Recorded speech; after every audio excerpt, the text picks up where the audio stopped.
جھوٹ کے بغیر کام نہیں چلتا. سبحان اللہ، یہ مسلمان کہتا ہے.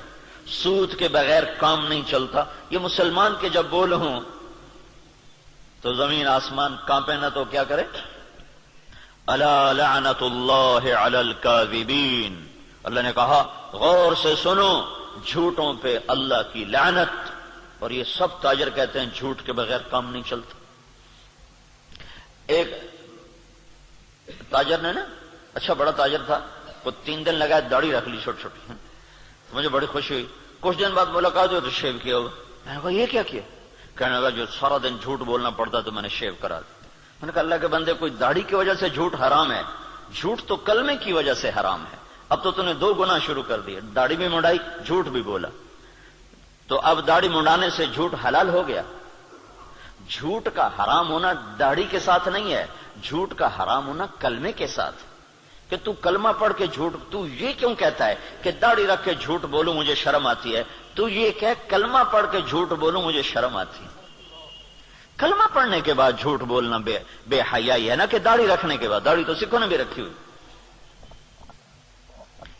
یہ میرے اللہ کے نبی کا امر ہے، حکم ہے. یہ اور حکم ہے، وہ اور حکم ہے. ایک کی وجہ سے دوسرا چھوڑ دوں، ایک کی وجہ سے دوسرا چھوڑ دوں، یہ کہاں کی نادانی ہے؟ تو اس کو بات سمجھ میں اس نے پھر رکھ لی.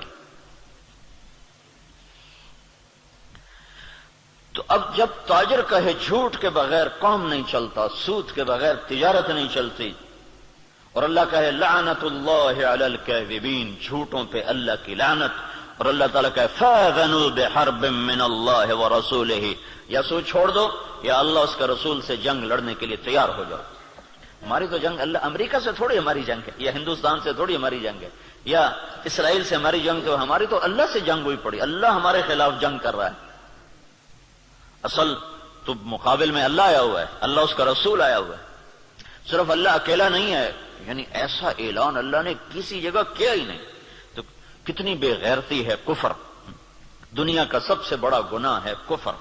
دنیا کا سب سے بڑا جرم ہے شرک اور کفر، کہ شہنشاہ اعظم خلاق علیم کو نہ ماننا، یا ماننا تو اس کا شریک ماننا. اللہ تعالیٰ نے اس کے لیے نہیں کہا کہ میں تیرے خلاف لڑائی کروں گا.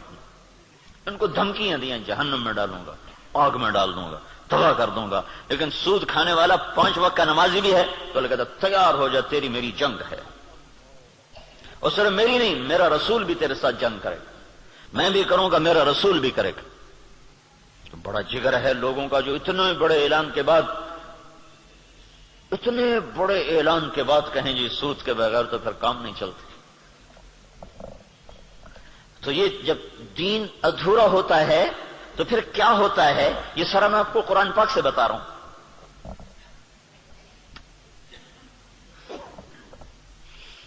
ہائے ہائے میرے بھائیو، اگر اللہ کے رسول کی ہمیں پشت پناہی نہ ہوتی تو اللہ کی قسم ہم بندر خنزیر بن چکے ہوتے.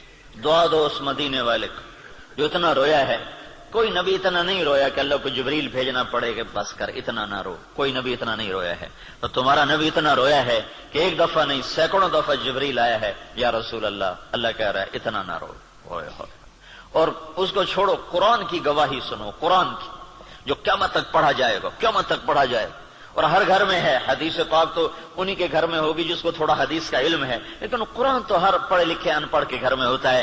تو میرا اللہ قرآن میں اپنے نبی سے کہتا ہے فَلَا تَذْهَبْ نَفْسُكَ عَلَيْهِمْ حَسَرَاتٍ. میرا نبی یہ انسانوں کے لیے اتنا نہ رو کہ روتے روتے تو خود ختم ہو جائے.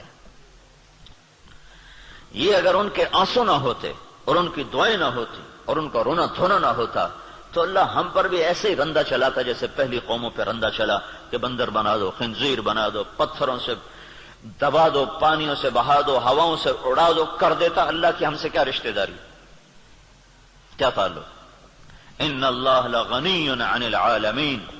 اللہ کا میں سب سے بے نیاز، سب سے غنی